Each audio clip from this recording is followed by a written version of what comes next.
There we go. All right. Good evening, everyone. Welcome to the Fearfans podcast. I'm your host, Don Elmy, and let's see, with me is Jeremy, Joe, Nick, and Tom. So I do want to apologize for the technical problems that we've been having, but yeah, we were just trying to fix this issue with links to here. Here, I think somebody's fan's going off again. But Yeah, Jeremy's sharing the video. okay, excellent. All right, so yeah, glad that we got that all those technical problems corrected. Yeah, thanks, Jeremy, for helping out with that. Yeah, good thing we noticed before we got started. Yes, It was a pain in the ass, but we got it. It happens. It happens. perfect. All right, well, by the way, let's take care of it. Anyway, so tonight we've got a good one for you, a true classic. It's I figured it's been a while since we covered a Stephen King based film, and it is the time of prom in all high schools, so we figured Carrie, the original version from 1976, directed by Brian De Palma. Yeah, this film just had there's so many memorable things about this film. What is that noise? I think that's Joe's fan. That's Oh. yeah. It sounds like an old dot matrix printer. I'm like, who the hell still has one in? No, I barely, sitting right here next to it, I barely hear it. It's That's different weird. for us because we can clearly hear it. Code Black. Oh, thanks, Code Black. Is Kate it is the always go-to. warm in this room? Microphones can pick up things we cannot hear. Probably. Hey, How's it going, I Alex? thought it was mine. I Thanks for tuning turned in. mine off. Hey, Joanne. Joanne. Hey, Thomas. Thanks so much for tuning in. I just want to throw this out real quick. I'm probably not the first to say. I think this is just really important, for everyone that's been watching. By the way, I'm not trying to change the subject matter, but it's something very important, and this is actually something on behalf of the Things Network. For those of you who have seen some of our previous shows and past shows, I just wanted to basically give a shout out for one of our other show hosts that was previously a member of our network by the name of Bry Dauber, who lived in the UK. He had passed away just a few days ago, and I definitely would like for all of us to give a Actually, what's that? it was yesterday. Oh, what am I saying? Yeah, I got it mixed up. You're right. It was yesterday too. I got it mixed up because I remember it was the result from a heart attack a month ago. So our thoughts definitely go to his family, his friends, and we are truly sorry for their loss. And I wish him peace. Basically, that's all I can really say. God rest his soul. So just wanted to throw that out. Sorry, Don. I got you. No. If I felt it was necessary to announce that, yes. Yes. You know why you're mixing up the days is your head's all clouded up with all that long hair. You got to get it cut off. Yeah, exactly. I would never condone anybody growing their hair long. I would never. Hey, Nick, keep it like mine, short and spiked up. I like it this way. Yeah, why do you think I cut my hair off? See, you grow intelligence when you cut your hair off. As a guy. Okay.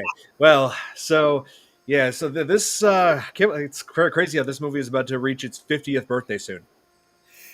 It really is. And it's funny that you brought up about Carrie. Just a few months ago, around Halloween, my sister was just watching that movie.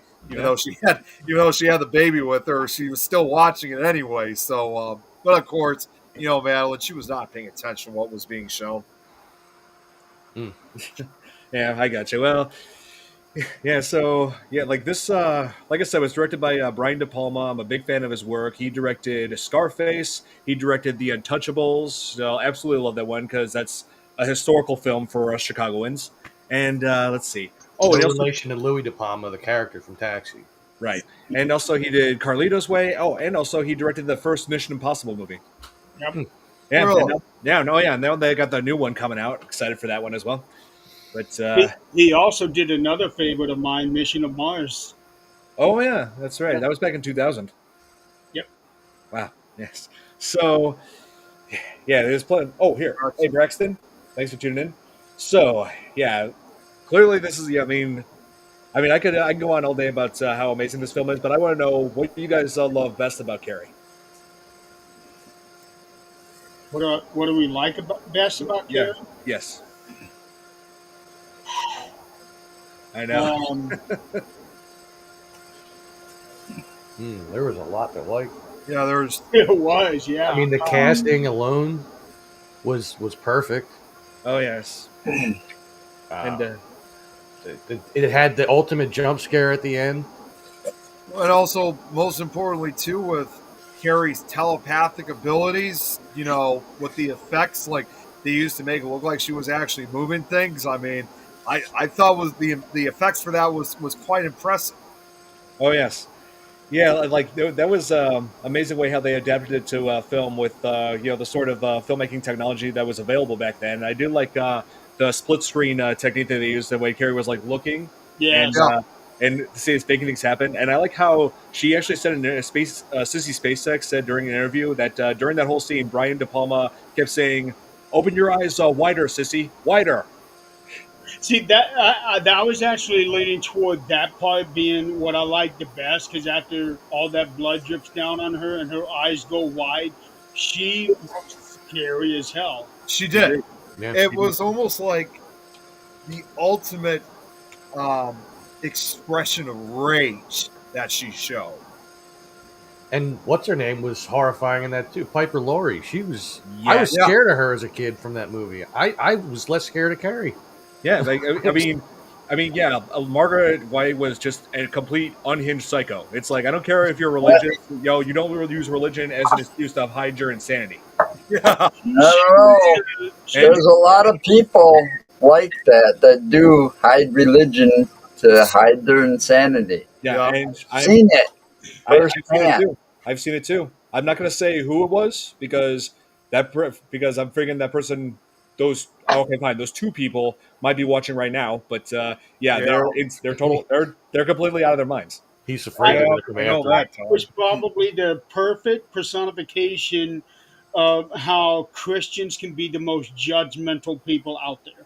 Yep. Yeah, That's a good way to put that. yeah, It really is. Yeah, I mean, apparently, judge not lest ye be judged somehow just slipped their mind.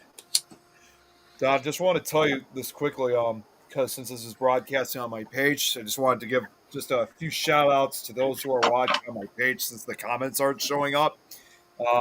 Michael Bloomfield just shared this to his American Ghost Stories page. Oh. And also we have someone by the name of, that I've seen her before. I hope I'm saying her name correctly. Ajang Sardi. She's watching this all the way from Indonesia. Ooh, Oh, okay. gee. Oh, Yeah. wow. Nice. Yeah. That's awesome. Yeah, from BB3. Yeah.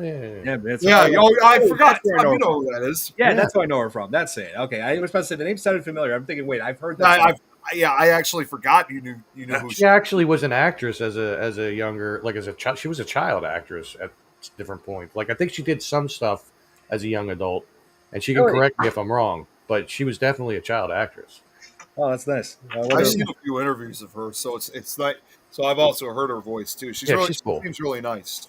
Oh, She yeah. came into the backstage a couple times, once or twice, I think, when we were all hanging out. Yeah. Oh yeah, It's Susie Spacek was in Everything Done. Oh yes, she's amazing, especially in this film. I believe she was nominated for best leading actress. And I also like how she's also. Oh, does there she the- is. Speaking of which, Yeah, she hey, is. AJ. Oh, hey, How are ya? Thank you so much. Yeah, thank you so much for sharing my podcast. Appreciate it. That was Michael Yeah. Bloomfield who shared that.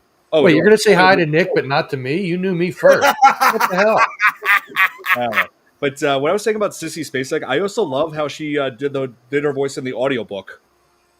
I was Oh. just going to bring that up. I actually listened to that last year. Yep. She did a very good job at that. Stunned silence for a moment, and then held her face and began to sob. It's her. Yeah, she was very good. Okay, now I have to do this because it doesn't make sense not to. But wait, hold on, get rid of that. So we have Nick over here, and then we have Tom. So I'm going to switch you guys so that we have Tom and Nick. I'm Nick. I'm I'm a Nick. I'm a Nick. Nice. You know what, Tom? I'm gonna have to talk to you about this later. I got a show idea now. Oh, no. Oh man, what have we done? What No, have we done? what you need to do is have Dominic do a show with the three of you so that you can We've call done it. Tom, Nick, and Dominic. We've had him on the port Oh wow. a few times, and Okay. other shows, whatever we used to call it, the community something like that. Oh yeah. And yeah, Braxton, I guess lots of memorable quotes from Carrie. I am with you on that. And I don't understand why that principal Right. kept mishearing like Carrie's name, calling her Cassie. It's like the name with Carrie was just told to you like 5 seconds ago. You guys got the memory of a goldfish. I mean, like, how difficult is it to just simply say Carrie? Like, how Exactly. it's It's that just they male get the two selective letters hearing, switched, Nick. huh? It's that male selective hearing. Yeah, But I mean, Oh man. there is something I would want to compare it actually to you guys, Jeremy, but I'm not going to say it though. Yeah, that's right. She was in The Help. Yes, she was in those movies. Yes, and it's just, I mean, Carrie is based on Stephen King's very first non-published work, his very first novel. And crazy thing is, Carrie almost wasn't. Oh yeah, I just saw it, Jeremy. That's awesome. Carrie almost didn't come to pass because when Stephen King first was like way back in the day, like in the early '70s, when he was working as an English teacher, he wanted to try writing, and so he wrote 3 pages on what would become Carrie, and then decided no, this is not going to work as a novel, and just threw those pages out. But then that day, his wife Tabitha King came into the room and like got those pages out of the trash and then read them. And she said, "Yeah," he said, you don't throw this out. You got something good going here. Keep working on it." She encouraged him to finish writing the novel, and the rest is history. Because this teaches you a life lesson. Never never doubt your abilities because you just never know what they could lead to. Correction, Don. It wasn't that he was going to try to write. He had been writing all his life. Before Carrie, he had actually written 4 complete novels. Oh, It's just that was the one that was sold. you yeah. said his name and you summoned him. Yeah, I was going to There say you go. fucking showed up. Oh, man. The other novels that he wrote before Carrie was Getting It On, which ended up Oh, becoming Kate. Okay. The Long Walk, Woodward, and The Running Man. And then he wrote Carrie. And as he started progressing in his career, he began to release those other ones as Richard Bachman. Yes. And Yep. here, Braxton, I see your comment. I'm going to get to that in a sec. I just want to address one last thing about Stephen King. It's that after writing Carrie, when you think about his novels, like he's done a lot of great work, but one of his favorite things to write about are people with extraordinary abilities. He's demonstrated that with The Dead Zone and, let's see, Firestarter, The Shining. The Shining. Right. Yes. Yep. The list goes on. And also, Maybe Stephen King is secretly like some sort of superhuman alien. That's why he writes about having That's all of these actually been powers. discussed before. If it's not the humans having the powers, it's the inanimate objects like cars and stuff. And, yeah. Oh, yeah. Yeah, he did 2 of them just on that. Maximum Overdrive. Yeah. Which we will also cover one day. And it has the best soundtrack, one of the best soundtracks ever, and that's AC/DC. Yep. They did, yeah, AC/DC did all the music for Maximum Overdrive. And yeah, I forgot about that. Yeah. it's by no means is Maximum Overdrive a great movie, but it's just a silly kind of good time. I think that truck still exists. That truck still exists somewhere. It doesn't move anymore, but it's still. Oh yeah, still it does. exists. And it's actually signed by what was his name? Giancarlo Esposito, who would then later on, who was in that role like in his 20s, and who did that role in his 20s, and then he went on to star in as Gus in Breaking Bad. Let's see, he was in Mandalorian. He's become a huge, and he signed that Green Goblin from the movie. The one the casting that got destroyed at the end of that movie was actually in Fort Wayne a few years ago for DeadCon. All right. Yeah, the guy tracked it down and he restored it. Yeah, that's right. Yeah, so it's been brought back to its glory. So, I wanted to address this from Braxton. Yeah, there was that part where the coach, where Mrs. Collins hit, and turns out that hit was actually real. They wanted Brian De Palma wanted that to be like real, so you get a genuine reaction. Oh. Dom just shared a picture he Wow. took at his house there. of his books. Oh yeah. Yeah, I shared the screen. Yeah, I'm you sorry, I did. missed that. I'm sorry. Hang on. Yeah, Yeah, full screen that one. Yes, here. no, Let's. not that one. There we There you go. go. There we go. There we go. Oh, nice. That's Look at that. brilliant. I Nice. love the face. That's Oh all my God, that's a scary face. Here's Hey, Johnny. you, Tom? Yeah. That's That's awesome. That's gonna give me Okay, I'm gonna be honest. That's gonna give me nightmare. If that's Tom's face right there, that's gonna give me nightmares more than Carrie would. Well, I, just imagine it being painted, Nick. Oh, oh man, that would even be I- That'd worse. be cool. I have most of those books, and I love how you have the original PlayStation. That's awesome. Nostalgia. Oh yeah. There we go. Here, how do I fix that? Okay, I'd here rather we go. see Todd's face than the statue of Todd's creepy face. Yeah. Here, let me catch up with comments here. Let's not forget he had a cocaine binge for a while. Oh yes, that's right. He especially did during when he was writing Cujo, when he was writing Tommy Knockers. So yeah, that definitely did play a part in like some of his bizarre writing. But here's the thing: that's where his best writing came from. I can agree to that to some extent. Yeah. I don't know. That's debatable. I I mean, it was kind of weird. Yeah. I mean, what's best is, it Yes, depends. the Running Man has been remade. The guy that's playing Ben Richards was in Twisters. The Glenn Powell, I think. Yeah. it is. Why are they remaking that movie? And this It's fine one- the way it was. And that one, and The Long Walk, the one that I have been waiting for forever, is finally coming out in September. Yeah, I just got this book yesterday, so I'm definitely going to try this one out after I finish reading my current one. It is a very, very good read. I read that one years ago. I listened to the audio book 2 years ago. It is so good. The amount of story that he can come out of just a group of people walking. Oh yeah. Oh here, Brexton. Yes, that infamous opening scene in the girls' locker room, and I'm just gonna say, thank God these were all grown adults in that, even though they're supposed to be high schoolers. These were all Yeah. actresses. These were all actresses who were in their 20s. Sissy fact- Spacek at that time was about she was about 26, 27 years old Yes.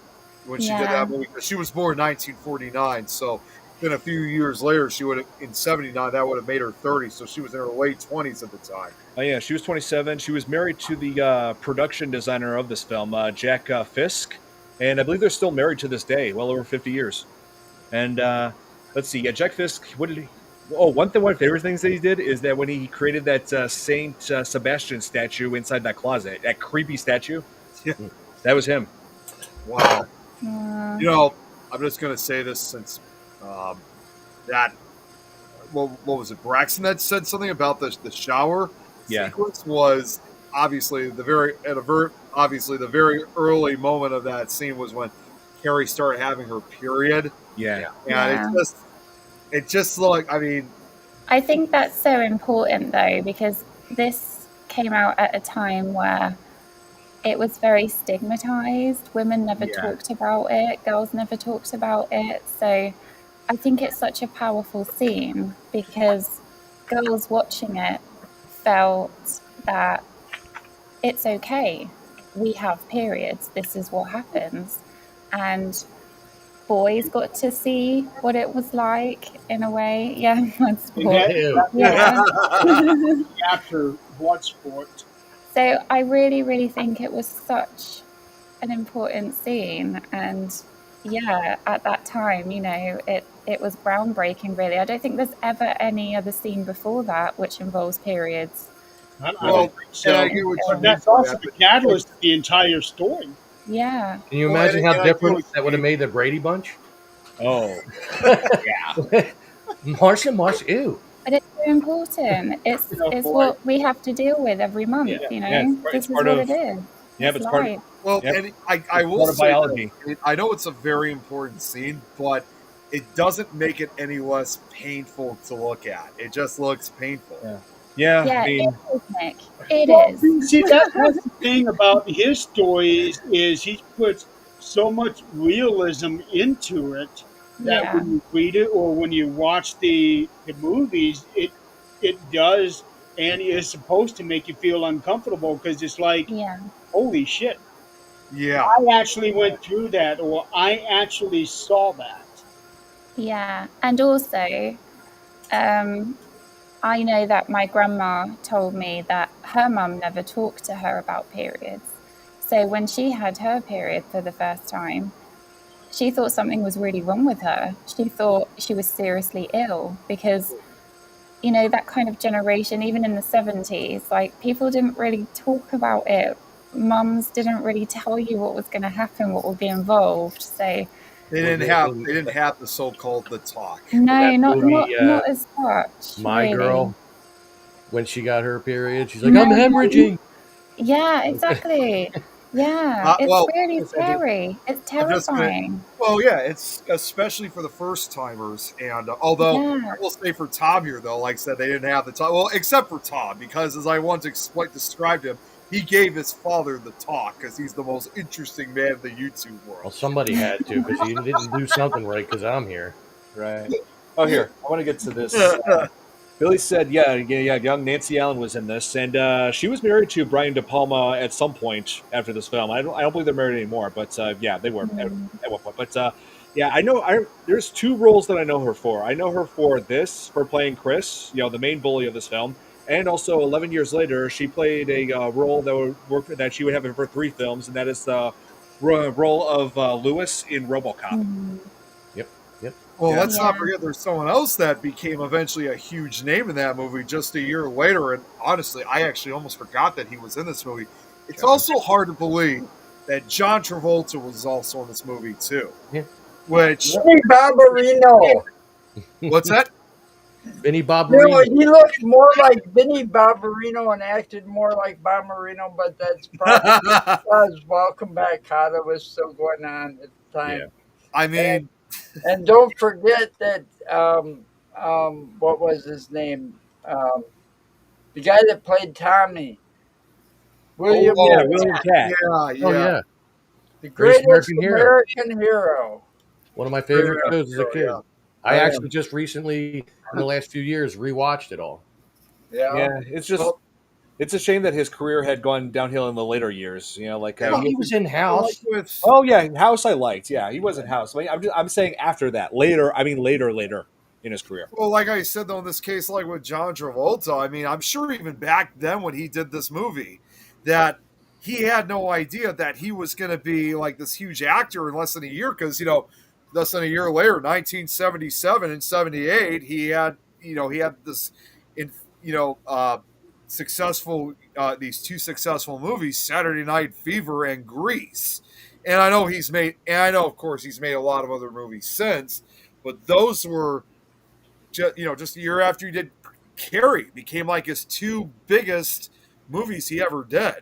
And it's Mm. kind Well, of, it was his second movie that he's ever done, but to his credit, he was able to get away from that stigma of being a horror guy, where a lot of people in the 70s and 80s were never able to escape. that's Wasn't right. he in The Boy in the Bubble? Yep. I think Yep. so. Yeah. Yes, he was. Yeah, And it was also unusual to see John Travolta and kind of in this movie. Yeah, with this movie, it's kind of, again, it's been such. I mean, it was only until I saw it at my sister's house, so I actually forgot about this.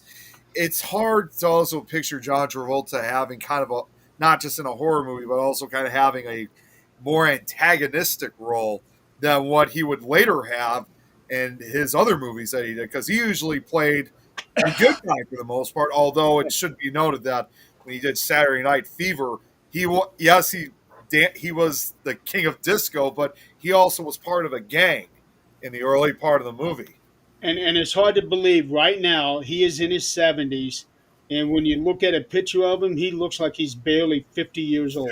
Yeah, yeah, it's like Jesus. yeah. That was He the aged secret. well. He really aged well. It's either that or he had Botox. I don't know. Well, Hmm. and I will Well, tell you guys, shaving his head had a lot to do with it. Well, yeah, He drank that special drink that the Hollywood elite drink that make you younger and not age. And He found the fountain Yeah. of youth. yeah. Hollywood has access to the fountain of youth. Yeah, and I want in. I Oh, always okay, describe we kind of- need to address this. We need to Huey. address this. Yeah, we know Running Man. So my opinion, while it is greatly different from the original story, I still enjoyed the Running Man movie that came out. Yeah, I thought it was pretty good. Yeah, nice early Yeah. performance. I love the Running Man. I mean, Yeah. I don't think they need to I don't know why you guys were saying they remade it. I didn't even know that. I don't know why they wouldn't Mm. need to. It was Yeah. fine the way it is. They feel like they need to remake Carrie, remake Pet Cemetery, No, remake The Shining, Everything. remake they're all trying to make everything. It's Well, like now remaking The Shining that needed to be done. Well, yeah, I mean, yeah, like they were into making more like the book. I mean, Stephen King hated the way like Stanley Kubrick did The Shining. So yeah, Well, it's not hard to understand why, because of how much different it is and the way that he completely changed it around. Um, the movie on its own is a fantastic movie. Oh yeah, You can when you consider it to the book, the original source that it comes from, it's terrible, a terrible adaptation. right. Movie is great, adaptation is horrible. So I'm very glad that he came out with the miniseries, which is Yes. Well, Yeah. I can agree. had the follow up movie too. That what's his name? Doctor Sleep. that. Yeah, Doctor Sleep. That wasn't Like bad. that, I liked. I thought it was going to be horrible, but it wasn't bad. Yeah. Oh, Brexton. Yes, he bring. I wanted to address this here. The boy on the bike. I actually learned this recently because in like that's the boy on the bike that you see in the film that says "creepy Carrie, creepy Carrie." Turns out that's actually Brian De Palma's nephew. Huh. And the thing is, I didn't even know about that until like recently when I looked up. I wanted to look up his age because I was thinking back to the book, and I'm like, the kid on the bike and the kid that was taunting Carrie while riding that bike, he was 5 years old in the book. And thinking back to that movie, I'm like, yeah, that actor is not 5 years old. Yeah. So he was like 12 or maybe 11. Yeah. Mm. Poor Yeah, a lot of kids. times that happens with Uh, like movies and TV. Like the person who's running the show inserts their kid or their nephew. Oh yeah. There's a Yeah. lot of They nepotism. do that a They lot. did that with the opening scenes for Three's Company. Like when the women are all around the little kid at one Yep. point in the opening. That's John Ritter's son. Yeah. Middle school watching the special features. Oh, I see. Just one more thing I got to point out. You address Billy about Scientology and John Travolta. Yes, he's still into I did- Scientology since 1975. He's very, very, very, very passionate about Scientology. He's still going. Well, Yeah. here's something else I Now, wanted to there is a sad else- story that goes with this movie. It just happened over the winter a few months ago that the school that they filmed this at burned down from the wildfires that they had. Really? Oh, No Harry way. came back Wow. and burned the rest of it down. Oh, that really sucks. Yeah. I just want to throw out something else real quick since you were just mentioning about John Travolta, Kate, is that you guys might find this a little bit hard to believe, but my dad actually got to briefly meet him back in Oh, the wow. oh, no. Yeah, it was around the time when he was at his most popular between Saturday Night and Saturday Night Fever in Greece, and it was fun. It was almost the first starters. I always described him as kind of like the Elvis Presley of the late '70s because that's who he kind of was. But what my dad had told me, he's told me this story numerous times, was he was at some mall or something like that, and he just happened to be walking by John Travolta, and he's like, it was just a casual meetup. Like my dad didn't even realize who he was even talking to at first. It was just like, hey, how you doing? That kind of thing. And he walked past him. What this is always the funny part. What John Travolta didn't realize was that there was a crowd of people that were actually waiting for him on the other side of a stage, in the mall. Obviously, as you can imagine, a good majority of them were like all these female admirers of him, all these big female fans. And I think he knew there was going to be a crowd. He thought maybe 400 or 500 people at the most. What he didn't realize was since a good majority of them were like all these like high school and college girls, there had to have been like over 1,000 people there. And when he walked up onto the stage, all of a sudden, all your ears would have to go down because all you could hear was all these screams going on from all the fans for John Travolta. And my dad said that actually probably scared the hell out of him because he was not expecting that big of a crowd to see him. Yeah, it's No, weird. It happens to me all the time when I go out in public. People recognize me from YouTube, and I have to wear my hat backwards like and that for stuff. This Yeah. Is Tom's World.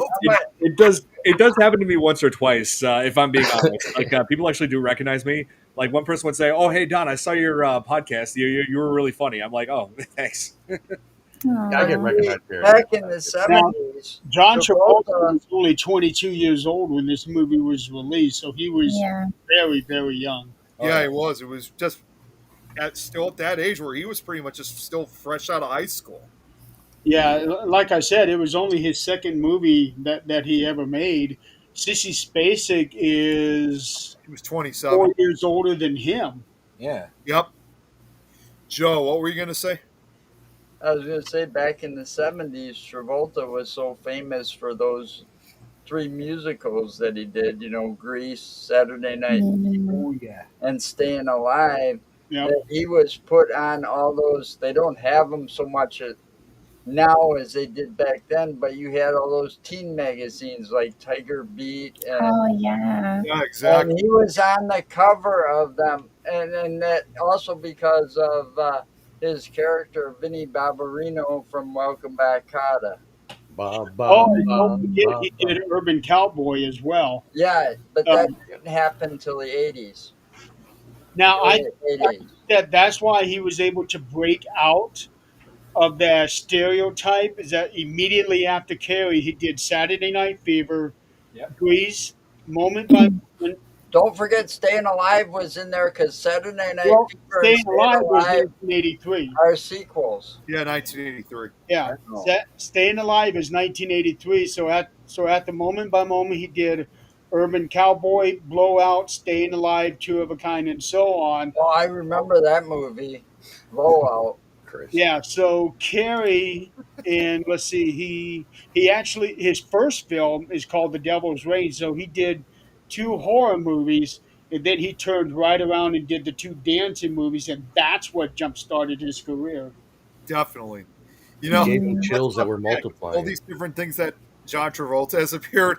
I'm sure we've all seen the commercial. And let's not forget, most recently, he did that tribute to Saturday Night Fever around Christmas when he dressed up as Santa Claus and he dressed up in the disco. You guys saw that commercial, right? Yeah. No, I love that. That was awesome. Oh, that's right. Sissy Spacek did change her hair throughout the years. Yeah. Yeah, that is true, Braxton. Yes. And she has all the facial characteristics of a redhead, I guess, when I think about it. Right. Well, Yeah. Hey, Lois is watching. Lois, how's it going? Oh, be the most Yeah. Thanks for film tuning in. actress I've ever seen. Let's What's see. that?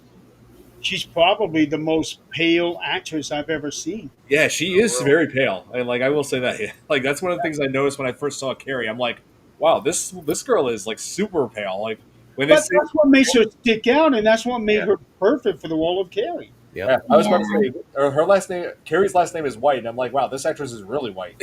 But that's what I thought. Kinda makes That's what I thought as a kid. It kind of makes me wonder because of her appearance and the physical traits. That kind of makes me wonder if she had like Norwegian ancestry, because that's how a lot of Norwegians look, I see. and Swedish I too. would say Irish. I went Irish I too. was thinking Irish. Yeah. I thought the storytelling of this, the way it was directed, was so compelling. Like you never get bored Oh, yeah. watching it. And like even the mum, because from that first scene, and then you think, oh no, like what's wrong, like what's happening, and then the story sort of unfolds that her mum's this total religious psycho Yeah. that you're like, oh no, and then I said- like so good. I said earlier I was more afraid of her than I was Carrie when I was a kid. Yeah, It's like the This might be same. the first movie she I've give me nightmares. where a parent openly wished their child was dead or Yeah. Yeah, stillborn or wanted to kill her. They're all gonna laugh at you. In a movie before that where the parent wanted to actually do it and tried to. yeah. I mean, yeah. When it's like when I saw that, like her saying that she wished her child was dead and then in the end wanting her child dead. I'm just thinking, I'm thinking, hey, Margaret White, are you sure it's not you who's being driven by Satan? Yeah, and Yeah, locking real. her in that cupboard, like, Makes me yeah, also. You Then can't she's help. yelling at her, grabbing her own hair and pulling yeah, it. Yeah, that was awful. like I was like it's like looking back to those scenes, I'm like, wow, this character is just dangerously unhinged. It's like If ever there was going to be a very dangerous cult leader, religious cult leader, she would have been it. Oh Yep. Charlie yeah, no Manson doubt. would have been No, afraid of her. It does no make me yeah, wonder, no though, doubt what about that. happened to Mr. White, though, on the other hand, her Oh, former husband. there's two different versions of this. In the book, Mm, Mr. White died, Ralph White.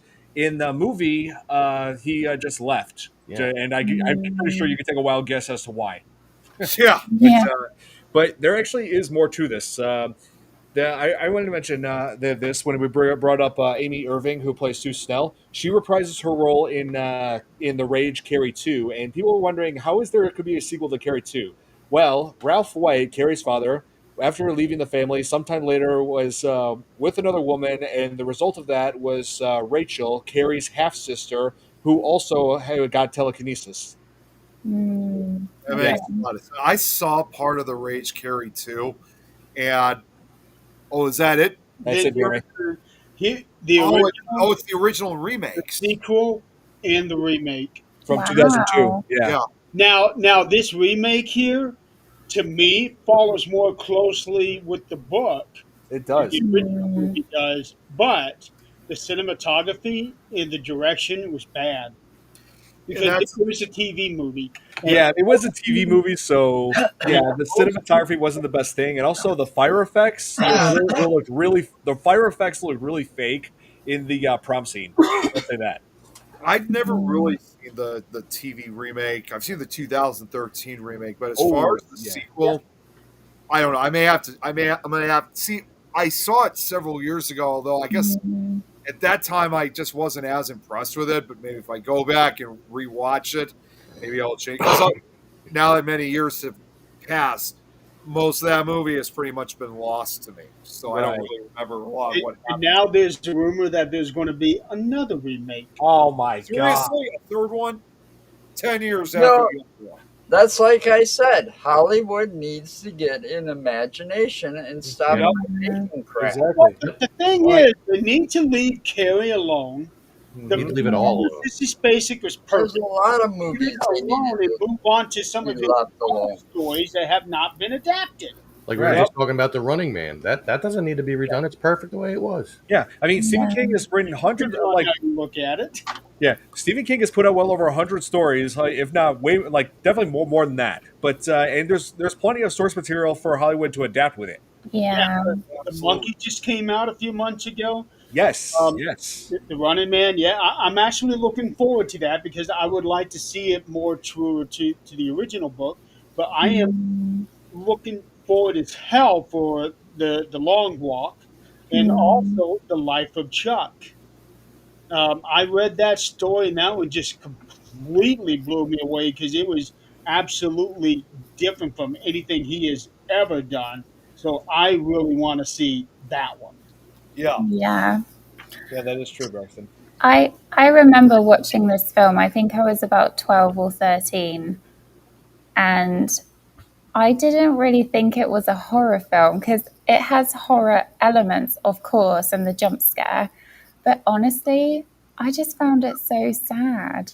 Like, Yeah, she's bullied, she has a horrible life, I think and the it's true about horror is rage coming and into revenge, and you want her to have power you know, avenge herself yeah, it's and kind get of justice.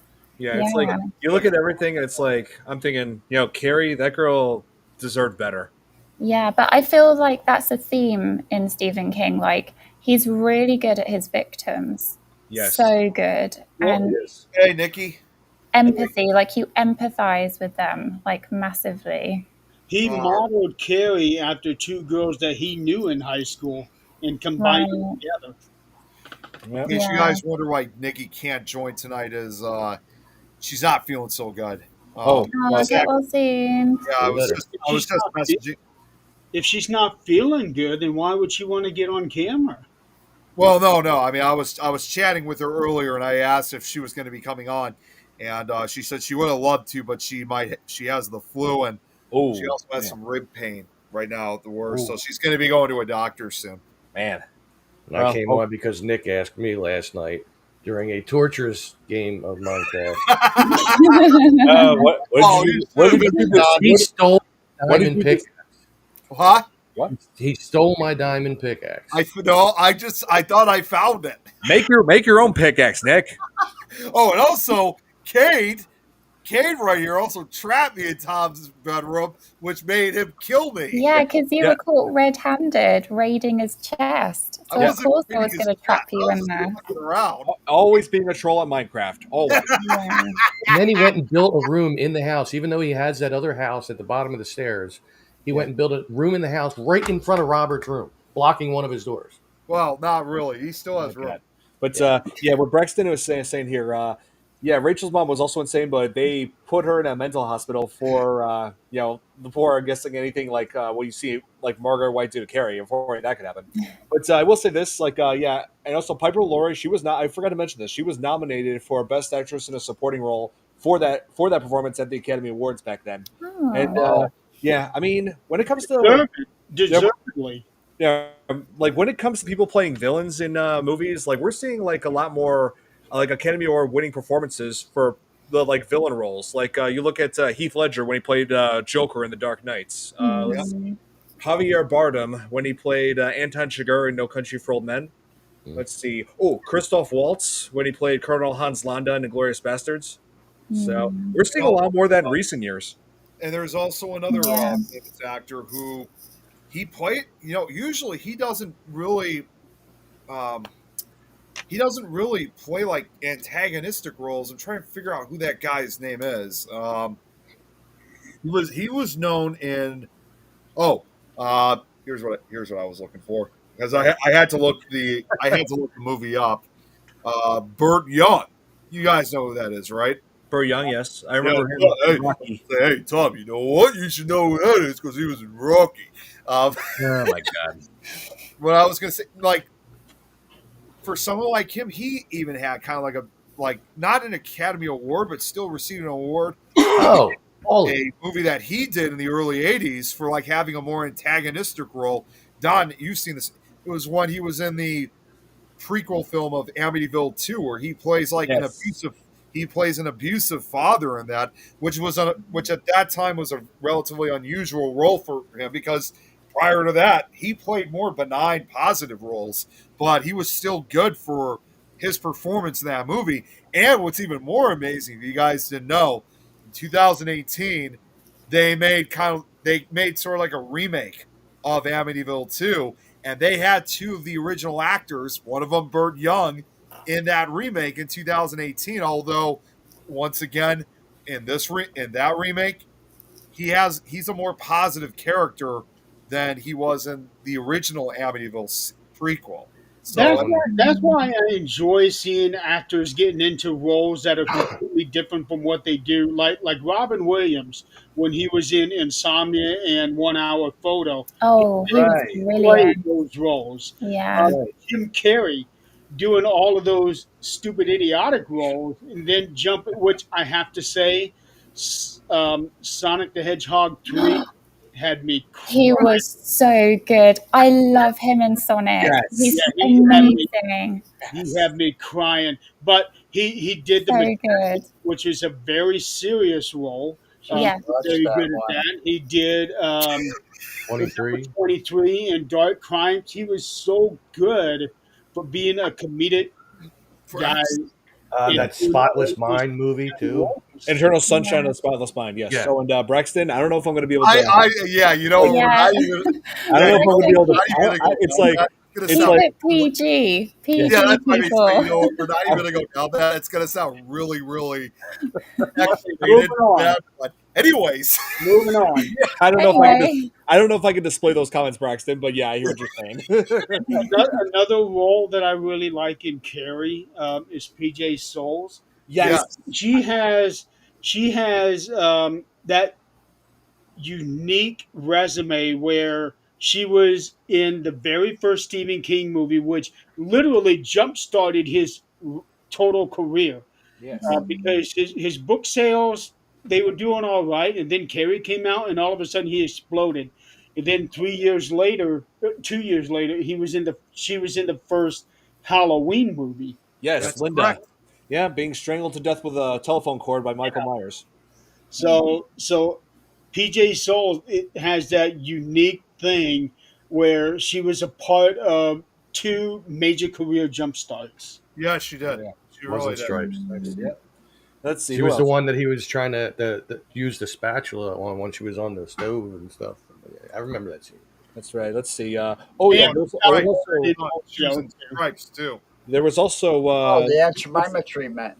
Let's see. What was his name? Stripes. Oh, here I got it. Sidney Lasek. He played that teacher, that English teacher in Carrie, who ended up getting electrocuted and set on fire at the prom. He was. Let's see. He was in One Flew Over the Cuckoo's Nest. Who did he play in that? What was his name? Cheswick. Yeah, yeah. One Flew Over the Cuckoo's Nest, which also starred Jack Nicholson, who starred another Stephen King adaptation that we covered, The Shining. Let's see. Right. Oh, and Hey, also, Robert. yeah. Oh, and also, one movie that we have that this reminds me of another film, a lesser known film that we might cover down the road that he was also in. That's Sidney Lasek. He was also in Alligator. That's from 1980. That's like one of his lesser known films, but yeah. Let's see. Oh, also, One Flew Over the Cuckoo's Nest starred Brad Dourif, who would later on voice Chucky. Just real Yeah. quick, since Robert's in the Let's comments. see. Robert, you gonna come on soon? Come on. Come on, You Robert. might have to. You might have to tag in for me because I'm going to tag out real soon. Oh, I you think are? I may have You seen okay? Alligator. Oh, have you? Maybe is this the one where the alligator chomps down on the guy's leg and tears it off?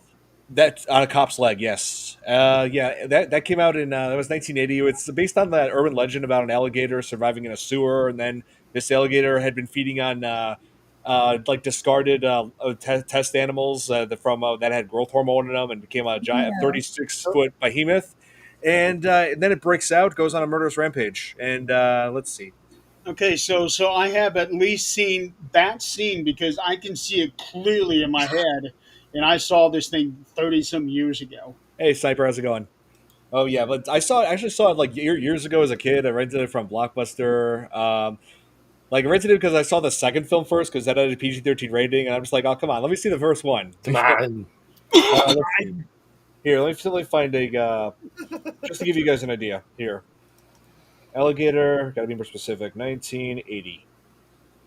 Oh, and I was surprised to know that Bryan Cranston had worked as a like a like one of those production assistants in that film when they were doing the finale.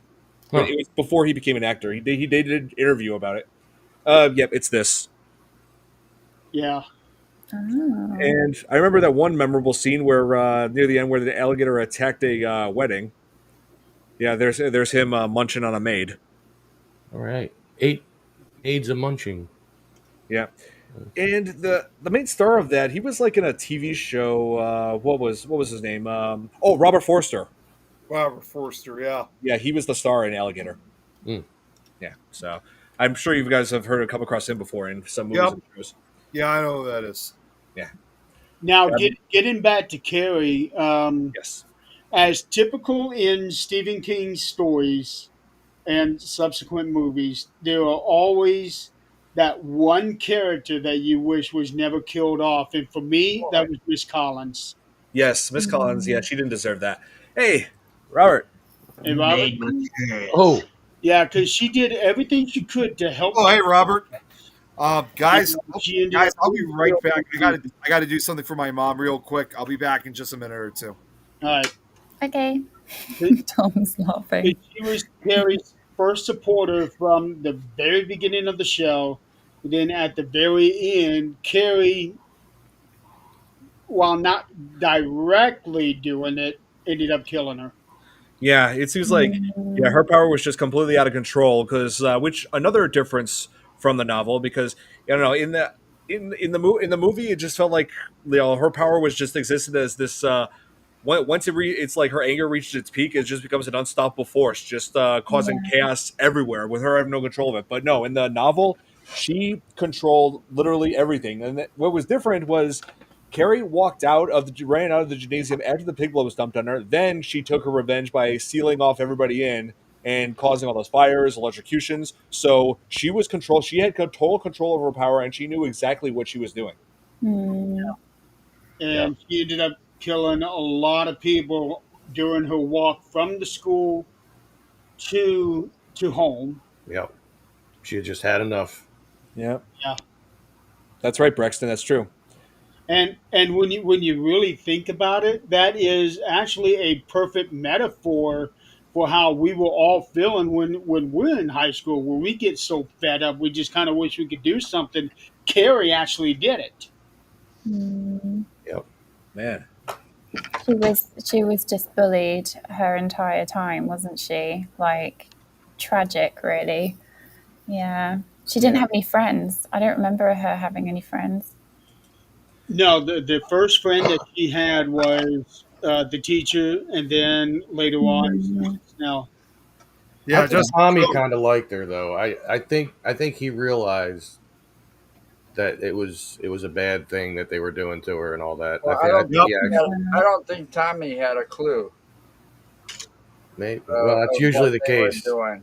Yeah, Tommy never has a clue. I don't know. I just had to correct the title. There was error. Like we've been having technical problems at the beginning of this, so we had to Yeah, You had technical problems? technical. Yeah, the technical beginning issue. of the show was a little bit of a journey. Yeah, Yeah, it was. yeah. But yeah, sorry, I'm making corrections right now. Adding a description here into this Don't onto the current show. Hang on.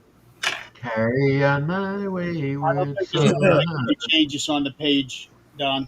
I know, but I can change. I'm changing it on my YouTube. There was a song called Carrie. Was it Europe that did it? Yep, I was thinking about that all day today. Carrie. It would be something to take all different kinds of clips from that movie and then put it to the song. That would be cool. Fresh to your house. Yeah, make a whole new music video out of it. Oh, really? Oh man. Jeez. That's your next project, Jeremy. Yeah.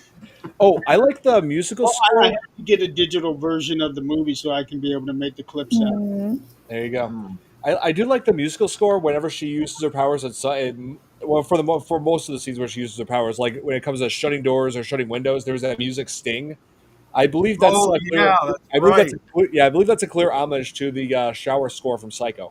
Oh yeah, Yeah, it absolutely. was. It definitely was. Dun. Oh yeah. Oh man, but yeah, that's true. PJ Souls actually was injured by that fire hose on set when she got sprayed. The water ruptured her eardrum, and I know how painful that is because Nick, you remember that time years ago when we were hanging out with some people, and I had a cold virus, and it caused an eardrum rupture. Well, I had something similar like that. I had swimmers do it. Oh my god, that was horrible. The swimmer was horrified too. I had to stay out of the pool for Like, why does he have my ear? rest of the summer after that. It was awful. Man, do they even have fire hoses anymore at high schools? Or I don't know. I don't think they do that anymore. I think it's always the CEO2 fire extinguishers. I was going to Well, say it's the sprinkler things Well, too. oh yeah, Sprinklers. that I too, remember yeah. seeing fire hoses at my high school.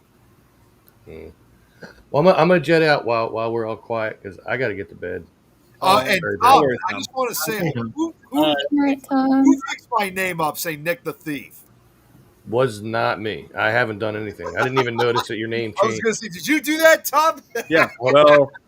Well, don't steal people's yeah, pickaxes. Tom's got man. control of this account, Nick. I no. know. Yeah. Hey, don't steal people's diamond pickaxes. Then how about that? Then you Right. won't be called a thief. How about that? Right. All right. I'll see you all later.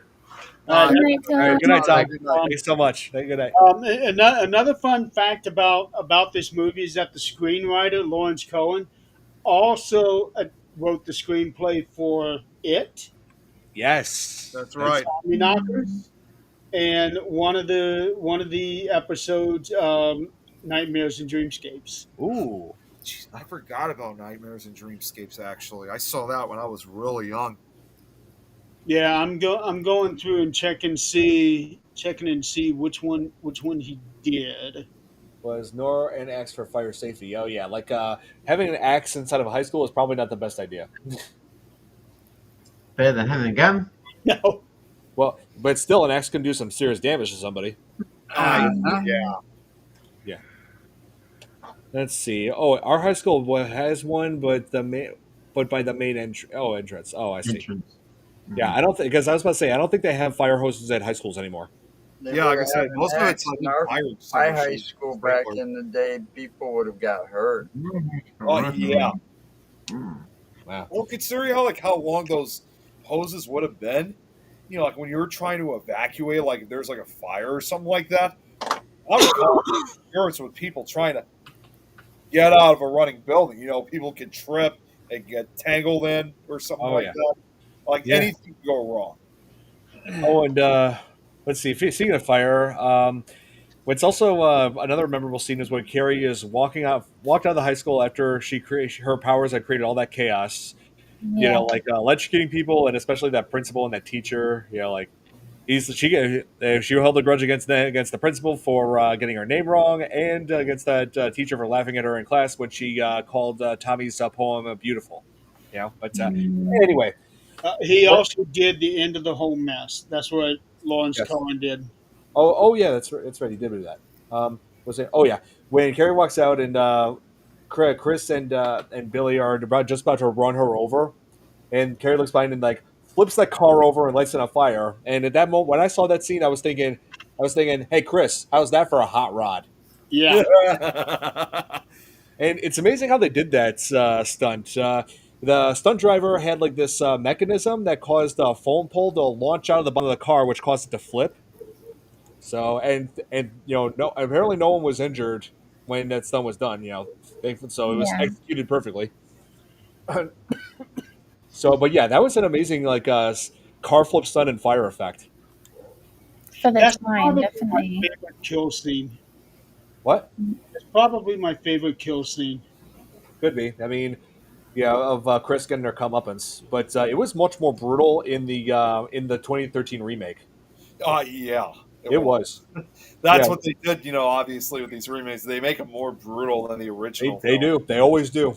Always.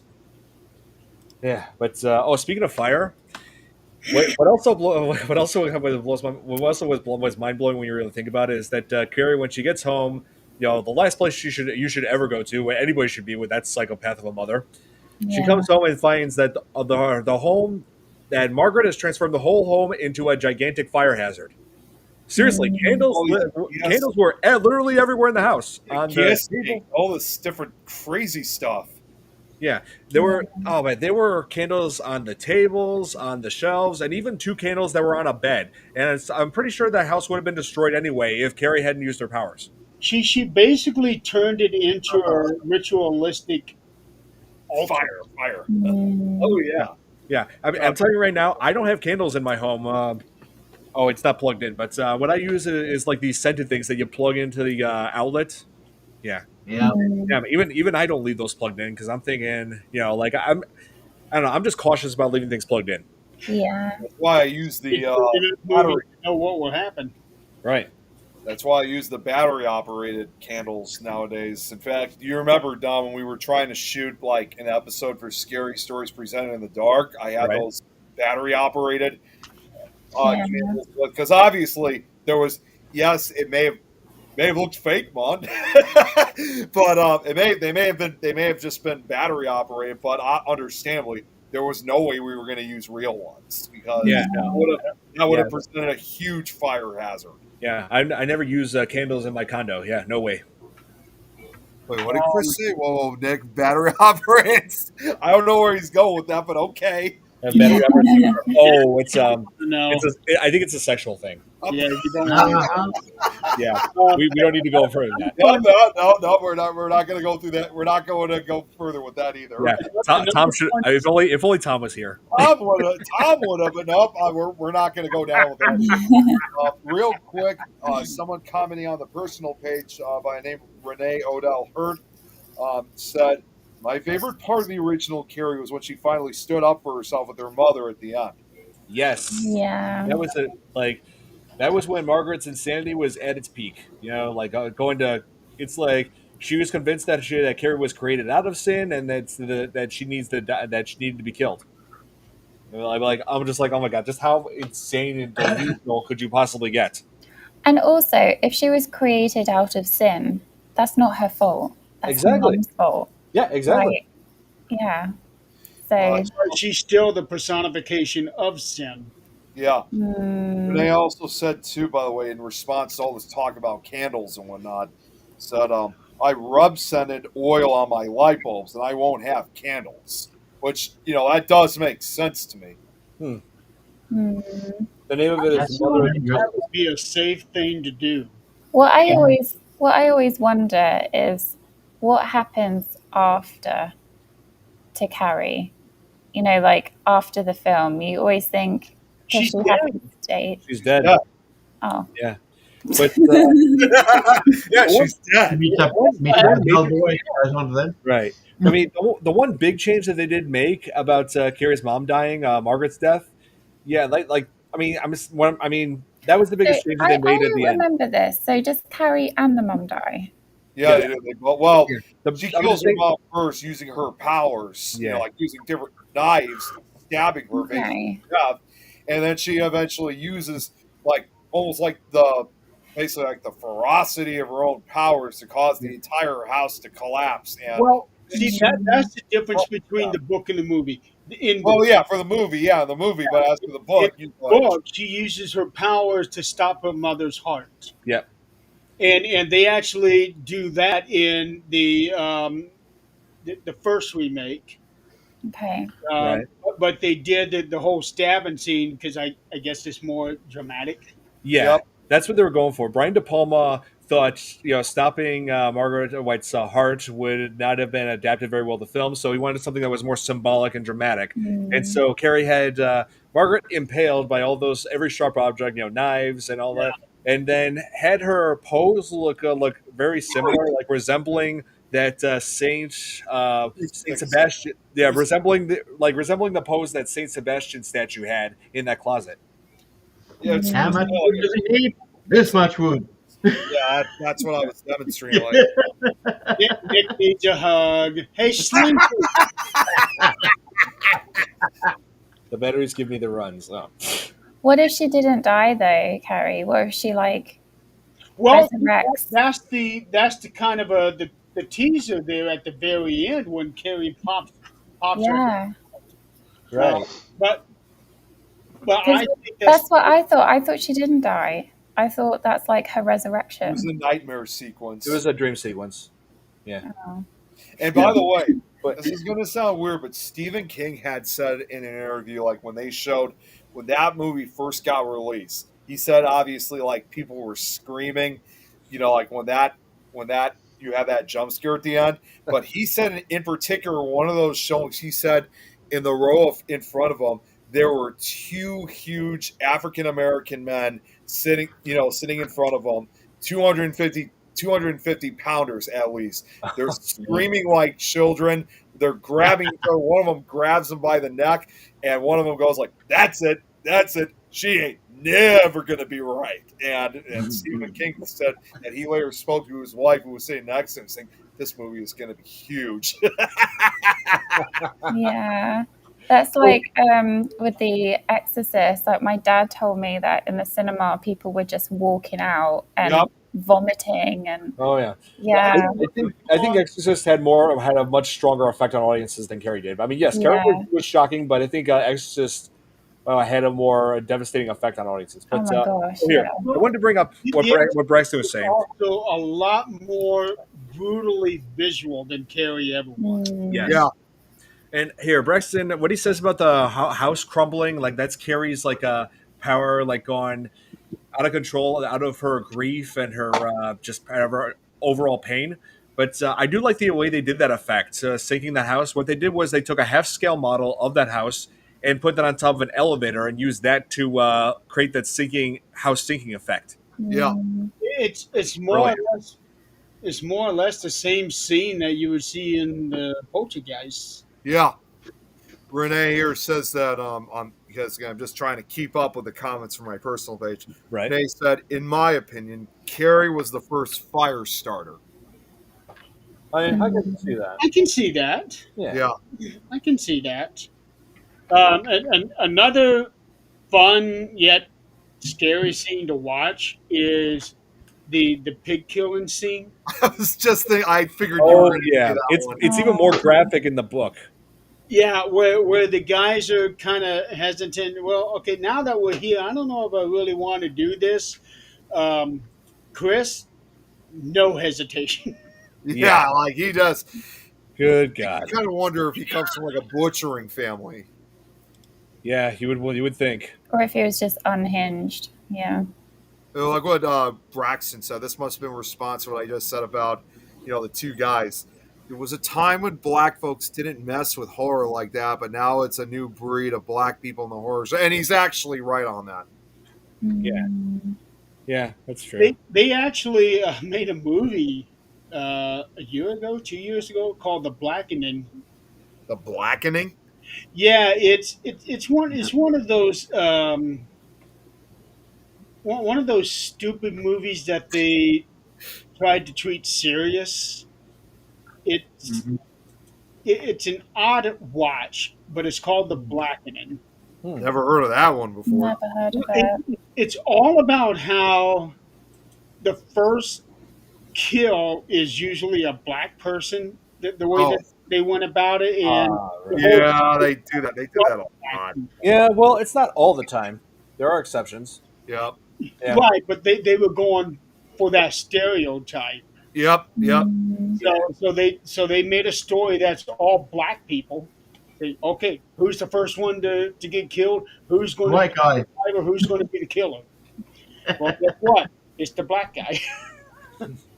Oh, see what Braxton said. The thief, yes, sir, but as my black self, I've been into horror and thriller from go. Yeah. On the go. Get go. Yeah. Oh, yeah. Yeah. Well, Oh, we have to have a new breed now that Tony Todd's did.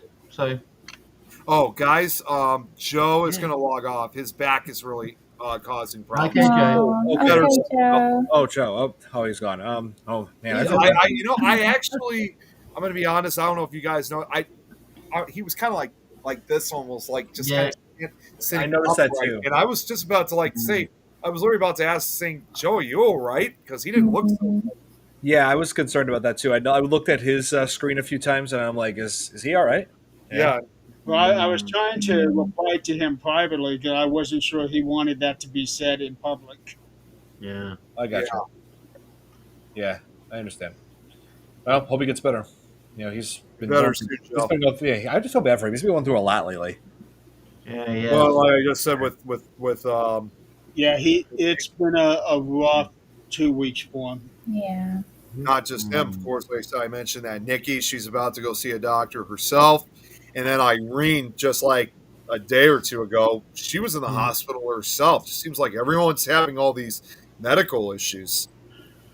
Yeah, everybody's getting sick lately. Man, They're sick or injured. or injured. Yeah, one of those. Yeah, And it's never the same thing twice, it seems. yeah. No, it's not. It's not. Hey, Tom Nicholas is on.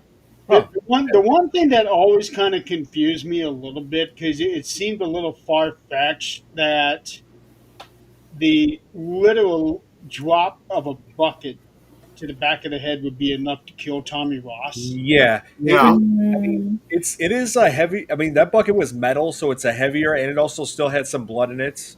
And yeah, like if it hits a certain area of the head, then yeah, it can cause unconsciousness. Like if that bucket didn't kill him, then the fire that burned the place down definitely did. Yeah, but the way that it looked in the movie, that it did kill him on impact. It definitely would have caused Right. like a clear It concussion. would have knocked him out for sure. Well, it would have caused brain damage to him, or at least a really bad concussion. Yeah. So pretty much, yeah, that little prank that Chris and Billy were doing, yeah, they pretty much led to manslaughter. It pretty much was, as I would describe, I think the first movie to really show, like truly show a prank going horribly wrong. That's kind of how I see it. Yeah. I mean, Yeah. I've seen quite a few movies where there were pranks that went wrong. Well, there were, a lot of them. You see that element being repeated in some of the later slasher movies in the early and mid 80s where a prank Right. goes horribly wrong. But I think Carrie was really one of the first. Now, don't get me wrong. There have been other movies where you had pranks go wrong too, but they definitely did not go as gruesome or as violent as Carrie did. You know, like if you see other movies like from the early 70s, 60s, 50s, and beyond, they were most of the time just harmless pranks and everybody laughs about it. But this is the first one that's like, they really messed up big time. Kind of almost similar, like, Kate, you would know this, and so would you, Don. Kind of almost like how I prank a lot in Minecraft. During And that Robert, too. time, That's the, stealing people's diamond swords and like or No, diamond not just that. I'm talking about stealing like people's diamond stuff and then losing them is not a prank. no, I'm not talking about that. I'm talking about other things. No. when you Like- look like at movies and villains from back in the 50s and 60s, they're not quite as diabolical as what you see now. Yeah.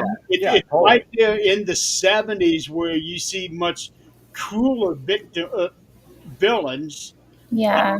and high schoolers getting more devious with what they're doing, They and are. Stephen King Mm, basically capitalized on and went straight for the jugular, literally. He really did. yeah. Renee here says, again, just catching up. Renee here says, I didn't even know this myself. Said, do you guys know that the mother of the cheerleader who made fun of Carrie passed away last week? Oh, Who is that? I'm not sure which cheerleader she's referring to because there were a couple that could be cheerleaders. anybody.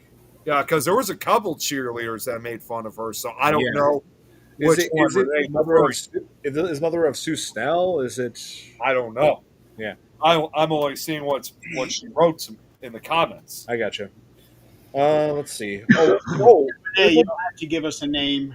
Yeah, if you can give us a name, Renee, we'll look it up. for sure. Oh, one thing I would like to know is where did where Carrie and Margaret, where did they get that bathtub that Carrie uses in the end? Because when she goes out to take a bath, she turns on the faucet. 10 seconds later, as she is undressing, the bathtub is already filled with water in 10 seconds. And I'm like, it takes like 12 minutes for my bathtub to fill, and yes, I timed it. It's called Don. It's Should called use- movie magic. Yeah. Yeah. 9 laps. It's like the fastest filling bathtub ever. Well, you can't spend 12 minutes in a movie waiting for a bathtub to fill up. Oh, I know. Well, I know that. Yeah, I'm just saying that's just one moment that I just like poking fun at. And yeah, I time it because I'm just like I don't want to just sit and wait for 12 minutes for a bath. I want to see what else I can do. Is there something I need to fix in my condo? Can I? Let's see. I'll read a book for a little bit. I want to keep myself. I'm the kind of guy who just always wants to keep being on the move, doing Oh, something. you mean you don't sit there and stare at it filling up? No, I set a timer. I'm just like, and just to be on the safe side, I usually set it for like 10 minutes.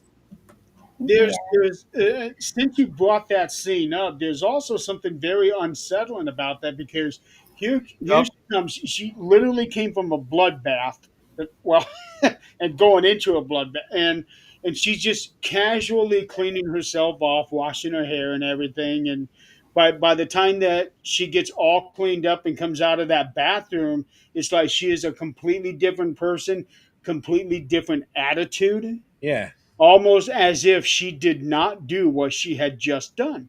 right. It's like, yeah, after everything happened, after she got home and like calmed down, it's just like, man, it's like, how do you even begin to deal with this? Like having telekinetic powers, like, and knowing like what kind of chaos it could create. My thinking on this whole thing is that when the blood dropped on her and Tommy Ross was killed by the bucket, very true, Chris. Um, she snapped and blacked out, Yes. and that whole time from there until she takes that bath, she is not her. No, it's like that. That's also one you make a good point, Jeremy. It's like it's just she just. I mean, and again, I just like how she kind of has almost gives that look like she's actually angry, but it's really just this blank expression. It's almost like it's like her eyes were open, but she's not there. Yeah, Yeah. she's not in control of herself Good anymore. ass, bad ass. Good ass, bad ass. Right. Who's this guy here? Who's Nick Poosh's horror channel? That's a new Yeah, viewer. I was about to say, did you see this, Nick? I was about to say, I is was this somebody you about know? You know, I'm gonna say right now, I literally thought for a second, and Kate and Robert, you know this, I literally thought it would have been Freedom when he was impersonating like all our when he Yeah. was. Yeah, Well, Tom had a viewer yesterday during his Tom's World show, and it was actually his viewer Freedom, but he was yeah. impersonating three channels. First, he was calling himself Pickle Nick, and then he referred to himself as "This is Tom's World too," and Tom's like, "No, no, no, no, no, no, no, no," and then I think he also impersonated Kate too. Yeah. Well, either way, welcome, Nick. Nick Push. Yeah, welcome. Silla Welcome. Pointer. And real quick, I get back. Renee just Hey, got Kobe. back. All right, The that's okay. That's who died a couple weeks, yeah, Sue uh, Snell. 3 weeks ago. Oh, it is her mom. Real Yeah. name was Amy. Oh, yeah. Let's see. What else did I want to bring up? Oh, yeah. The one thing that was different about Sue Snell that was from the novel. In the novel, it turns out in the end that she was pregnant with Tommy's baby. So that made it even more tragic. It's like now that kid's gonna not gonna have a father in his life, which they did left that out of this version of Carrie in the 1976 version, but they did bring that adapt that into the 2013 remake. Oh, another big scene that was left out of the book was the town destruction Yeah, because it wasn't just the high school that got destroyed. Carrie was unleashing her wrath all over the downtown area. Yeah, No. Yeah, she was setting gas things on stations fire. exploding. Yeah, I'm Mm. sorry, Jeremy. Gas stations exploding. Yes. yeah, like everything. Yeah. That's a Actually, surprise that if they. I remember right, the Wow. gas station exploded right after she killed Chris and And Billy. Billy. Yeah, they adapted that into the remake. Yes. That's a surprise that they left that out in a film, but I Yeah. guess it wasn't directed by Michael Bay. So. Well, it's because they didn't have the budget Oh, to. can you imagine if he did one of Steven's movies? Well, it's the main reason why they didn't adapt the town destruction from the book was because they didn't have the budget in the 1976 version. Yeah, I But was gonna say, Yeah. that would have been they, quite expensive. they did adapt that into the 2002 remake, TV remake that Braxton pointed out. Yeah, so Mm, yeah, hearing it from the book, it was so like I love the way Stephen King describes things, every little detail when it comes to like from something like yeah. simple, like walking down the street, noticing everything, but and also like how detailed the killings are. Like the man is very descriptive. He's brilliant. I honestly, I think that if they had included the destruction of the town, would probably have been a little too much for Carrie. Yeah, Because when you look at it as a whole, in the book, it jumps around all over the place. Yeah, it does, especially in the last third of the book. Yeah. It does. yeah, it does. In Yeah, the movie, it is basically your typical teen drama show, right up to the point um, where the blood drops. And then yep. from that point on, it's a horror movie. Yeah. So the first hour is just literally a drama. It's That's what I was explaining earlier. Was that it's really most of the time kind of more of a drama film than an actual horror film for the most. Yeah. Totally. so I really liked the pacing and the structure of that movie. Yeah, they definitely nailed it with that. Yeah. They did. Yes. But I mean, one of the best redeeming qualities about the 2013 remake. I mean, say what you will about it, they did good job with the casting. Like Chloe Grace Moretz playing Carrie. Let's see, Julianne Moore playing Margaret White. Carrie's mom. Let's see. I believe Anything that she is in is good. yeah, for sure.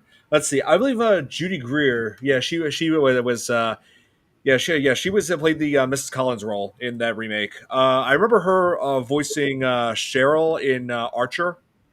Yeah, I mean, I know she's known for all sorts of things, but yeah, that's one of the roles that stands out for me as far as her voice acting goes. I also like how iconic Carrie is and how it's parodied so much. Oh yeah, it always is. Oh, Yeah. Yes. That's when you know a film or a story, a story is so iconic is when it's parodied. Oh yeah. Oh, I totally agree with you, Braxton. Like Billy did look older in that remake. Yeah. Way too old for Chris. Oh. Yeah, totally. I'll, Hey guys, I'll have to rewatch that. I don't remember what Billy looked like. The only Billy really is just everybody in the first movie.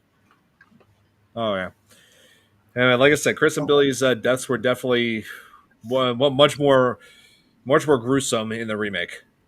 Yeah. The One second.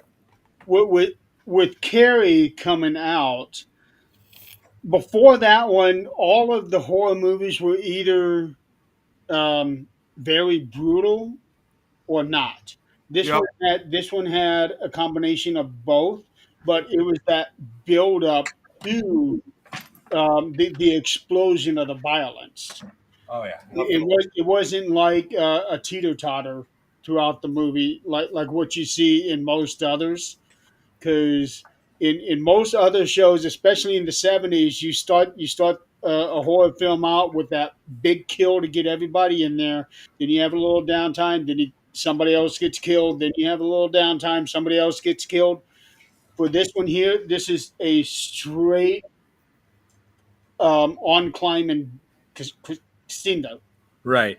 I no doubt in my mind the original Carrie movie definitely had the best camera work done Yeah, because my favorite was Mm. that long pan shot where it goes from what was it, Norma, PJ Souls' character, like her, like them collecting the prom king and queen ballots, then her like and making out with a guy who was in on it, tossing the like the real ballots aside, and then him giving her the like ballots that they worked towards Carrie and Tommy's favor, then walked back and passed those ballots, those fake ballots, to the staff.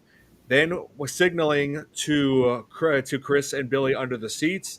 Then showing the rope leading up to the bucket, and from the showing the bucket Mhm. towards towards Carrie and Tommy as they were being announced that they were prom king and queen. All of that in one shot. That was And phenomenal for usually, 19. really Yeah. was. That was phenomenal for usually 19. that goes with it too. Yeah. Yeah, yeah, for 1976, that was amazing. It Oh, was. guys, Don, Yeah. you'll like hearing this, by the way, because I've been still seeing who's all been tuning in. He was only watching for maybe a minute or two, but I had another fellow investigator. You guys might recognize his name. His name's Carlos Andia, and he likes a lot of my posts, but he was just watching a little bit of the show. Oh, He was watching, get this, all the way from Peru in South America. ooh, wow, Wow. nice. Wow, I've never had a viewer from Peru before, so that's incredible. First timer. Nice. He's Oh, well, actually, no. He has seen our shows, but usually he watches when it's on the playback. This is the first time that I saw him tune in while we were live. So thank. Mm. I don't know if he's watching anymore, but thank you, Carlos. We appreciate it. yes, And yeah, I think that's our first South American viewer, I believe. that's awesome. Yeah, thank you so much. Oh, here, yes. Braxton brings up another difference. In the 2002 version, there are interviews that are done by police to the survivors of the prom massacre. Yeah, I think that might have been done because of the way that the novel was written. yeah, Because Mm. the novel is 85% like newspaper clippings and excerpts from yeah, memoirs and books, and there's even I think it was the deposition where it's like 4 or 5 pages of questions and answers. yeah. That's right. They did do that in the book. Yeah. Yeah. Oh, So one it thing. makes sense that they did something like that for the first remake.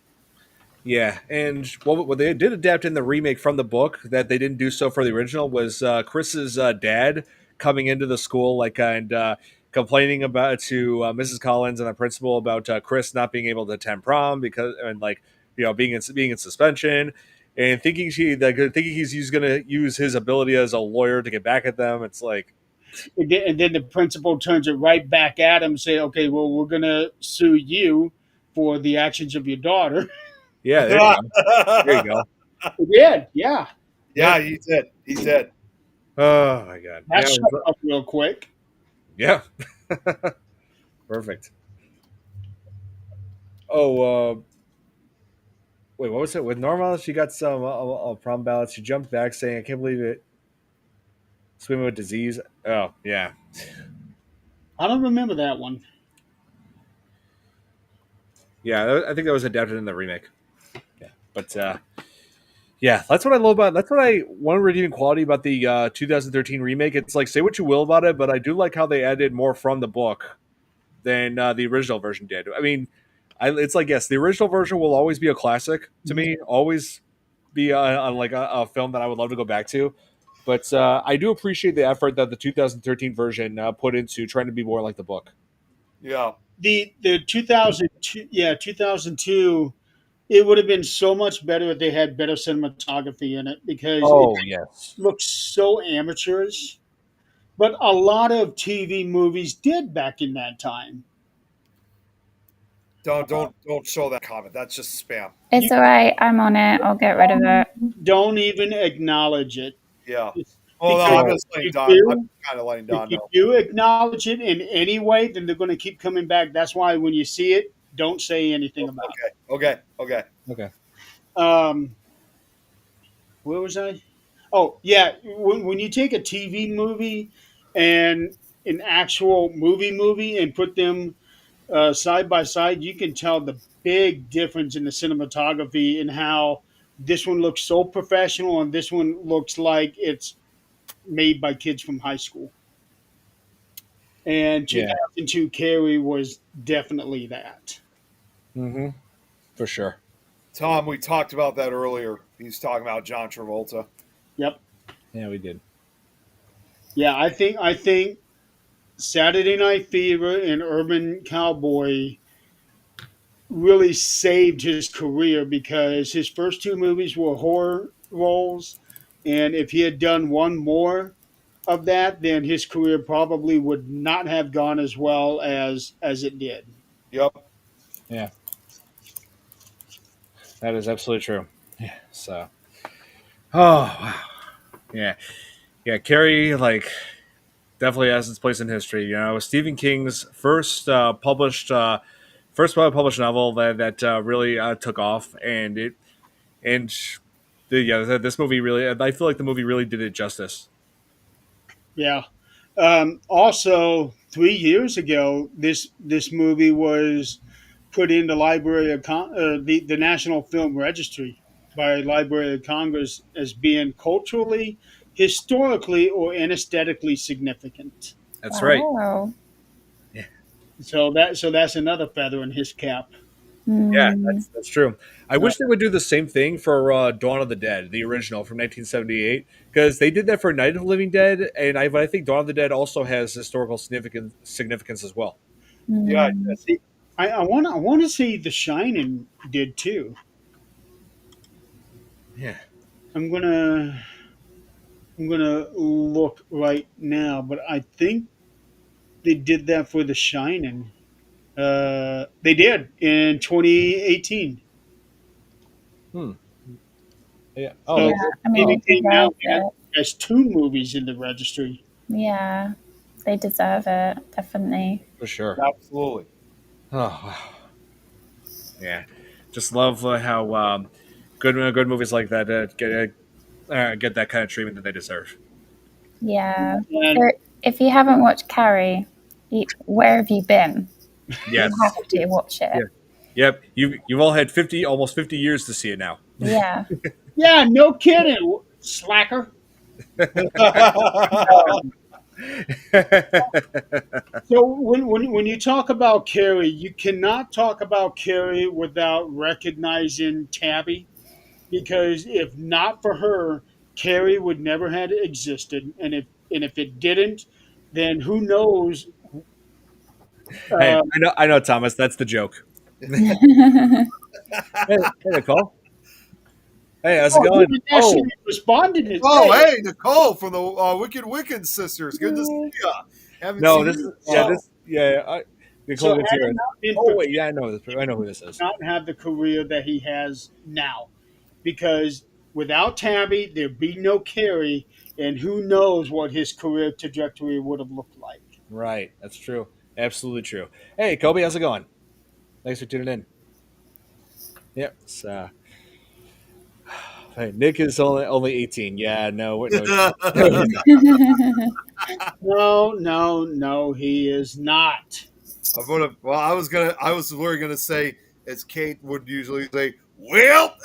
He's 13, Yeah, not if you 8. haven't seen Carrie, where have you been hiding? Yeah, No. Nick Cole is absolutely right on that. Yeah.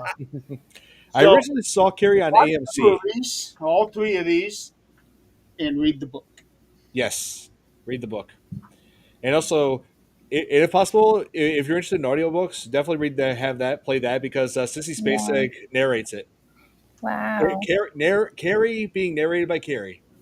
Oh, jeez, that's Pretty that. much. It's not every day that you have the actual character reading the story about her character. Mm, Uh, Oh, no, I love Sinners. Love it. What What's is? Chris say? it Sinners. also happened with Oh, Holly. Sinners. Yeah, I still need to see that. Yeah, it did happen with Holly. Justine, I can't think of her last name, but the one who played Holly in the Missing Mercedes series, she read the book Holly. Uh, Mhm. the only thing that I wish is I wish that Morgan Freeman read Shawshank Redemption. Oh, that would be incredible. It I would have would love that. been.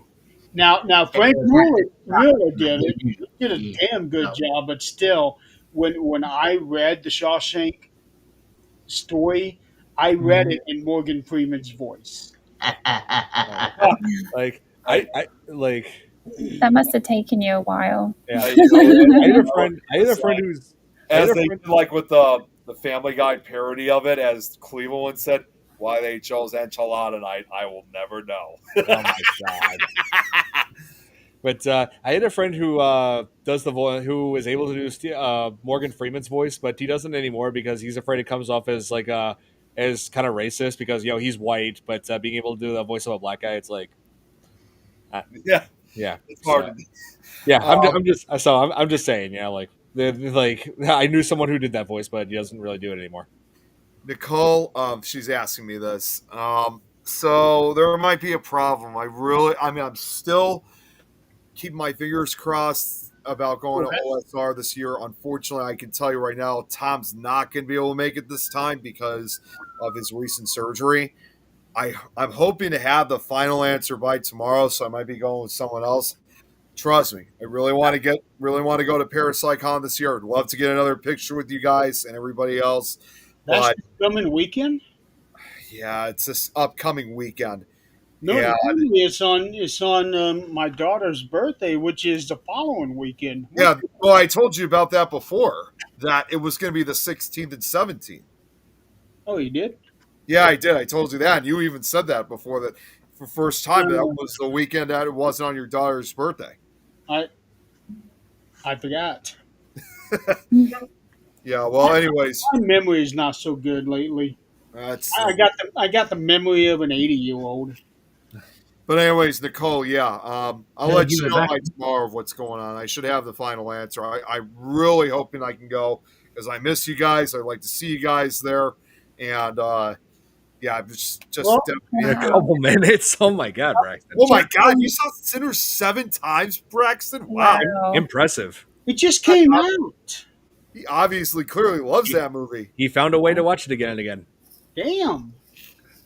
Dom, I why don't was you do it actually with me thinking again, man? today that I Hey. haven't been to a movie theater in I don't know 8 years, and I really, What? want to. Yeah, I haven't gone to a theater since before COVID. Damn. Well, that'll save you money. True. Yeah. Um, but I think either for the Life of Chuck or actually probably the Long Walk, I'll go to. Mhm. You got it, Okay. Nicole. Yeah, that is if they don't come out on Peacock first. Well, if this is a movie that some people are seeing over and over again, and like I said, Don, you're going to have to come see Sinners with me then, because I still haven't seen it. I've heard that Oh, nice. Sinners is very good. Is that the one with Michael B. Jordan? Yes, it is. He plays Yeah. a dual. What's impressive about it? He plays a dual role in it. So that's a first. Oh, Yeah, cool. he's amazing. Renee to comment from my That- personal page. Um, no, you're first off. Renee first says she's heading to bed. Didn't mean to take over the Facebook chat. No, Renee, you are good. I always appreciate the comments you're coming in. And she was also asking all of us this. There's another Paracon she brought up, which this one's a little bit closer, by the way, for us, Don. Are any of you coming to the Rock Island Paracon in Rock Island, Illinois this year? Never heard of it. That is, That's I in the Davenport area. yeah, it's close to the Illinois-Iowa border. No, it's right on that border. Oh yeah, it's right on it's on the border of Illinois and Iowa. Yeah, that's a 6.5 hour drive for me straight through. For us, that's only about 2.5, maybe 3 hours at most. It's not even that far. Yeah. So I'm hoping to get out there. I actually, Jeremy, I think Ernie and Denise Pack, I think, are going to be heading out to that. I don't know. I find a banner. So I don't know anything about it. If I find a banner, I'll send it to you because it's not for a couple months anyway, just so you have the knowledge of it. But to answer your question, Renee, I'm hoping to make it out. I mean, I don't know about the rest of you guys. Nicole's going to be there too. So, yeah, I'm hoping to be out there for that one. Yeah. Speaking of dual roles, that was why I loved the third Sonic the Hedgehog movie. Jim Carrey, yes, playing Robotnik and the grandfather. Yes. Yeah, So good. the fight scene Oh between my them, gosh. So good. I was crying. That was Jim Carrey's He best performance is here. perfect He for is. the role. Like as Dr. Robotnik. Perfect. Oh, Great. I want. Better as his grandfather. Yep. I wanted to respond to this when we were talking about like white people doing a black character voices. Yeah, Yeah. terrible. The guy who voices Cleveland, it's not him anymore. No, he stepped down from the role after. But there's a YouTuber who has been doing the voice of Cleveland for years. Someone who I think is hilarious. His name is he goes by the name Azrez. He's the voice of Cleveland now. Oh. Really? Yeah, No. he's the way he like impersonates all these different voices. He could do it like just about as well as me. Like seriously, the guy's amazing. Aw. Braxton, I got to ask you: is that movie on a streaming service? Because I can't imagine going to a theater this Oh, here. night. Here, You Braxton says he watched it on BTV app. Oh, okay, Mm. I did not see that. BTV app? I never heard of that one. BTV app. I've never heard of that one either. Yeah. You know what that is, Don? I think, yeah, BTV. Yeah, I've heard of it. I just I didn't know it was an app. I'm really sorry, guys, but I have to go now. Oh yeah, we're I about just to end wanna say this. Yeah, thank we're you. actually gonna call. We're wrapping things up right now. Okay, I have to go now because somebody's woken up. But I will Oh, see you. I Good will night, Kate. see you Have next a good week, night, Kate. guys. See ya. See you next week. See you next week. Bye. All right, so that's going to conclude this edition of the Fearfans podcast. Can't wait for the next one. I'm trying to debate as to which one we will be talking about. I'm torn between Final Destination because the new one's coming out, and also something I wanted us to cover for a while now, since that we covered the first one last year, Paranormal Activity 2. Or and also like somewhere down the road, a little bit further down the road, cover more Friday the 13th movies because we need to get back to that. There is. I will tell you How this. many have you done so far? How many have we done? We've done the first 4. Okay. So When you get to 8, that's when I'll join because I want to be a part of 8 and 10. you got it. Yeah, I already know about 10. I will say this: if we do cover Final Destination next week, if that becomes the movie of choice, Rochelle might actually join for that one. Which actually, let me just make sure. Who? Oh wait, actually no. She might because she's starting her new job just the day before on the 19th. So, and again, she said she was going to be mostly closing. So I don't know. Even then, I can't say for sure if she's going to come on with us, but we'll just have to wait and see how next Tuesday will work. When does Final Destination come out? It comes out this weekend. Yeah. Oh well, then you might as well do the second one next week. Yeah. Yeah. There's one movie I was thinking about. I haven't watched it yet, but I thought this would also take another direction because we haven't done anything like this yet, Don. But even though it's kind of more drama related, it still has numerous horror elements to it too. I'm surprised we haven't covered a film that has been based off of like a real life serial killer or something like that. Yeah. No, here's one that you guys need to do that you've never done. You need to do Todd Sweeney. Oh, Sweeney Todd. Todd. Yes, I agree. Yeah, because I don't think you guys had covered one that was a musical. Yeah, we haven't. I had a few movies in mind that I had that. I also had Little Shop of Horrors. Ooh, that'd be good. Yeah, I Yeah. love that. Oh, wait, I are love you, that. That was the one. you talking about the remake, the musical one? Yep. Because if you're going to do that, you're going to have to do the original one too. Yeah, the original, which also had Jack Nicholson. Yeah, he is very unsettling in that one. Oh yeah. The movie that I'm thinking about checking out, I'm going to try to watch it sometime this week, and if it's good, I'm going to try to show it to you eventually soon. Don and this might be funny enough. It's also associated with a location that's rumored to be haunted, and it's in Indiana too, Jeremy. It was a movie called The Haunting of Fox Hollow Lake. I was great, Fox Hollow Farm. Oh, That was which in reality that was where real life serial killer Herb Baumeister lived, and the people that the family that moved into that house afterwards had a lot of paranormal experiences there, and they used to have it open, in fact, for investigations, but I'm not sure if they do them anymore. But there has been a movie made on it, so I'm going to check it out sometime this week. Depending on my allergies, of course, and I'll get back to you on how it is and see if that might be something that we could eventually cover sometime down the road. right. Okay, I found BTV and it's free. Yeah. Nice. Nicole said there's an entire Jason from Indianapolis thing going on. Ooh. I wonder what that could be all about. Well, we'll have to look into that. About So, yeah, hope you guys enjoyed this us covering Carrie on the Fearfans podcast. I had such a good time with this. I give it 2 thumbs up. Oh yeah, And same here. also, Since Chris is watching, I've been meaning to say this, by the way, so I apologize. Well, actually, no, I already did.